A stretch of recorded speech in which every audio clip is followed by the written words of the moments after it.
તો રાશિ અનુસાર જાણો તમારું ઘડપણ કેવું રહેશે। યુવાનીના દિવસોમાં જીવનમાં કોઈ દુઃખ કે મુશ્કેલી આવે તો આપણે તેને સંભાળી લઈએ છીએ, પરંતુ ઘડપણ આવ્યા પછી પોતાને સંભાળવા ખૂબ જ મુશ્કેલ બની જાય છે। ઘડપણ એક એવો સમય છે જ્યારે તમારે ઘણા કાર્યો માટે બીજા ઉપર આધાર રાખવો પડે છે। તેથી જ દરેક વ્યક્તિ પોતાના ઘડપણ વિશે ચિંતા કરે છે। તેથી આજે અમે તમને તમારી રાશિ પ્રમાણે તમારી વૃદ્ધાવસ્થા વિશે કેટલીક મહત્ત્વની બાબતો જણાવવા જઈ રહ્યા છીએ। આ બાબતોને ધ્યાનમાં રાખીને તમે તમારા ભવિષ્યની યોજના પણ બનાવી શકો છો અને આવનારા દુઃખોને ટાળી શકો છો। તો ચાલો જાણીએ રાશિ અનુસાર તમારું ઘડપણ કેવું રહેશે। એ જાણીએ તે પહેલાં આ વિડીયોને લાઈક કરજો, ચેનલને પણ સબસ્ક્રાઈબ કરજો અને કોમેન્ટ બોક્સમાં જય મા લક્ષ્મી જરૂરથી લખજો। નંબર 1 છે મેષ રાશિ। મેષ રાશિના લોકો પોતાના લક્ષ્યો પ્રત્યે વફાદાર હોય છે। એકવાર તેઓ કંઈક કરવાનું નક્કી કરે છે, તેઓ તેને વળગી રહે છે।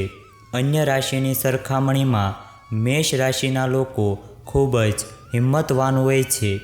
તેઓ જીવનમાં ક્યારેય નિષ્ફળતા કે મુશ્કેલીથી ડરતા નથી। આ રાશિના જાતકોની વૃદ્ધાવસ્થા સુખ અને દુઃખની વચ્ચે રહેશે, એટલે કે ઉંમરના અંતિમ તબક્કામાં તમારા જીવનમાં ન તો વધારે સુખ રહેશે અને ન તો વધારે કષ્ટ કે દુઃખ રહેશે। તમારું જીવન સામાન્ય રહેશે। વૃદ્ધાવસ્થા સુધી આ રાશિના લોકોનું જીવન આનંદથી પસાર થાય છે। નંબર 2 છે તુલા રાશિ। તુલા રાશિના લોકો ખૂબ જ અનુશાસિત હોય છે અને તેના કારણે તેઓ પોતાના ઘરમાં શાંતિ જાળવી રાખવામાં સક્ષમ હોય છે। તેઓ તેમની આસપાસના લોકોનું પણ ખૂબ જ ધ્યાન રાખે છે। આ રાશિના જાતકોને વૃદ્ધાવસ્થામાં પૈસા સંબંધિત સમસ્યાઓનો સામનો કરવો પડી શકે છે। તેથી તમારે હવેથી બચત કરવાનું શરૂ કરવું જોઈએ અને તમારા મૃત્યુ સુધી આ પૈસા અથવા તો સંપત્તિ બીજા કોઈને ન આપો। નંબર 3 છે વૃષભ રાશિ। વૃષભ રાશિના લોકો ખૂબ જ વિશ્વાસપાત્ર હોય છે। તેઓ સ્થિરતા ધરાવે છે અને તેમની પોતાની શરતો પર કામ કરે છે। તેમના જીવનનો ઉદ્દેશ જીવનભર શાંતિ પ્રાપ્ત કરવાનો છે। શાંતિપૂર્ણ જીવન સિવાય તેઓ બીજી કોઈ ઈચ્છા રાખતા નથી। વૃષભ રાશિના લોકોને ઘણીવાર ગળાની સમસ્યા જેવી કે ગળાની ફરિયાદ અથવા તો કફ જેવી સમસ્યા જોવા મળે છે। આ રાશિના લોકો પોતાના ખાનપાનમાં નિયંત્રણ રાખતા નથી, તેથી તેમને પેટ સંબંધિત સમસ્યાઓ પણ જોવા મળે છે। હૃદયરોગ પણ તેમને ખૂબ જ પરેશાન કરે છે। તેથી જ આવા લોકોને હાર્ટ એટેકની સમસ્યા જોવા મળે છે। તેથી આ રાશિના વ્યક્તિએ હંમેશા પોતાના ખાનપાન અને હૃદયનું ધ્યાન રાખવું જોઈએ। આ લોકોને તેમની વૃદ્ધાવસ્થામાં ઘણું સુખ મળશે। અહીં સુખ એટલે કે માનસિક શાંતિ અને જીવનનો સંતોષ। તેઓને આગળની જિંદગીમાં ભલે વધારે વૈભવ ન મળે, પરંતુ તેમની વૃદ્ધાવસ્થા ખૂબ જ સુખદ રહેશે। નંબર 4 છે સિંહ રાશિ। સિંહ રાશિના લોકો સ્વભાવે બહિર્મુખી હોય છે। તેઓ ખૂબ જ નિર્ધારિત છે અને કંઈક પણ પ્રાપ્ત કરવાની ઈચ્છા ધરાવે છે। તેઓ લોકોથી કંઈ પણ છુપાવતા નથી અને સમગ્ર સંસારને પ્રેક્ષક માને છે। તેઓ તેમના જીવનમાં સફળ થાય છે અને ઘણીવાર તેમના કામ માટે પ્રશંસા મેળવે છે। તેમના સંબંધોમાં તિરાડના કારણે વૃદ્ધાવસ્થામાં તેમને કેટલાક ટેન્શનમાં રહેવું પડી શકે છે। નબળા પરસ્પર સંબંધોના કારણે તેઓ માનસિક રીતે થોડા પરેશાન રહેશે। નંબર 5 છે મિથુન રાશિ। મિથુન રાશિના લોકો ખૂબ જ સારા વિશ્લેષક અને વિવેચક હોય છે। તેઓ ખૂબ જ અસરકારક સંવાદકર્તા પણ છે। જ્યાં સુધી તેઓ પોતાની આંખે ન જુએ ત્યાં સુધી તેઓ કંઈ પણ માનતા નથી। મિથુન રાશિના લોકો ખૂબ જ જિજ્ઞાસુ હોય છે અને આ સ્વભાવના કારણે તેઓ કોઈપણ સંજોગોમાં કંટાળો આપતા નથી. આ રાશિના લોકોને સ્વાસ્થ્ય સંબંધિત સમસ્યાઓના કારણે વૃદ્ધાવસ્થામાં થોડીક સમસ્યાઓનો સામનો કરવો પડી શકે છે. તેથી જવાબદારી તેમાં જ છે કે તમે અત્યારથી જ પોતાની સેહતને લઈને જાગૃત થઈ જાઓ. ખરાબ સ્વાસ્થ્યના કારણે તમારું વૃદ્ધ જીવન પરેશાનીઓથી ભરેલું હોઈ શકે છે. નંબર 6 છે ધનુ રાશિ. ધનુ રાશિના લોકો ખૂબ જ ખુલ્લા વિચારના હોય છે. તેઓ ખૂબ જ ઉત્સાહી અને ઉત્તેજક છે. તેઓ હંમેશા કંઈક નવું શોધે છે અને તેમના અનુભવો અન્ય લોકો સાથે શેર કરે છે. હંમેશા કંઈક નવું કરવાની તેમની ઈચ્છા અને તેનાથી સંબંધિત તેમનો અનુભવ તેમને જ્ઞાનનો નવો ભંડાર આપે છે. તેઓ વૃદ્ધાવસ્થામાં તેમના પ્રિયજનોની ખૂબ નજીક રહેશે. તેમના સંબંધીઓ તેમની ખૂબ સેવા કરશે. તેથી તેઓ તેમના જીવનના નાના દુઃખોને પણ સરળતાથી ભૂલી જશે. નંબર 7 છે કર્ક રાશિ.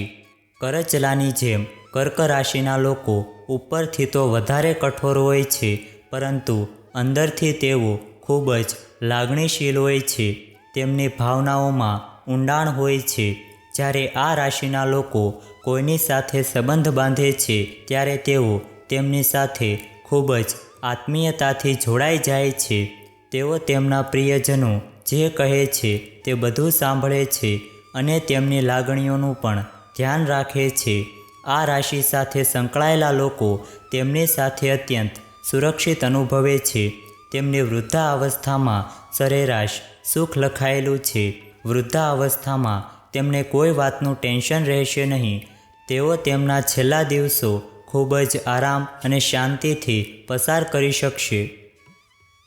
નંબર 8 છે કુંભ રાશિ. કુંભ રાશિના લોકો સ્વભાવે ક્રાંતિકારી અને વિદ્રોહી હોય છે. તેઓ તેમની સ્વતંત્રતાને ખૂબ ચાહે છે. તેઓ હંમેશા તેમના અસ્તિત્વને સાબિત કરવાનો પ્રયાસ કરે છે અને અન્ય લોકો પાસેથી તે અપેક્ષા રાખે છે. તેમનો આ સ્વભાવ પણ તેમને લોકોનું નેતૃત્વ કરવામાં કુશળ બનાવે છે. તેમની વૃદ્ધાવસ્થા અશાંતિથી ભરેલી હોઈ શકે છે. એક ક્ષણે તેમને ઘણી ખુશી થશે અને બીજી ક્ષણે બધું જ તેમના હાથમાંથી નીકળી જશે. તેથી આ બધી બાબતો માટે તેઓએ માનસિક રીતે તૈયાર રહેવું જોઈએ. નંબર 9 છે કન્યા રાશિ. આ રાશિના લોકો હંમેશા પૂર્ણતાની શોધમાં હોય છે. અન્ય રાશિઓની તુલનામાં આ રાશિના લોકો તેમના વ્યક્તિગત વિકાસ માટે સૌથી વધુ સમર્પિત હોય છે. તેઓ હંમેશા તેમની સફળતાને આગળ વધારવાનો પ્રયાસ કરે છે અને પ્રક્રિયામાં ઘણીવાર અન્યની મદદ લે છે. તેઓ તેમની વૃદ્ધાવસ્થા ખૂબ જ આરામ અને શાંતિથી પસાર કરશે.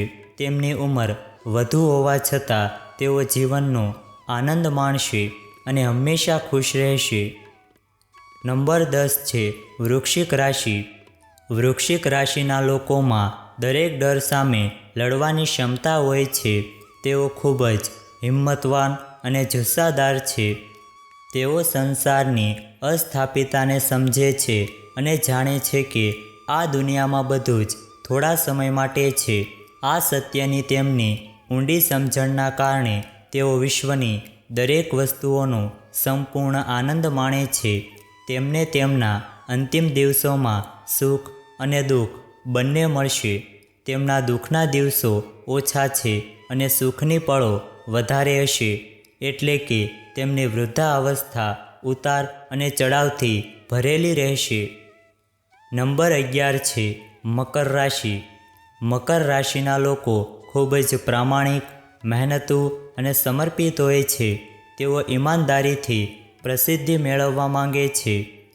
આ રાશિના લોકો હંમેશા આત્મનિર્ભર રહેવા માંગે છે.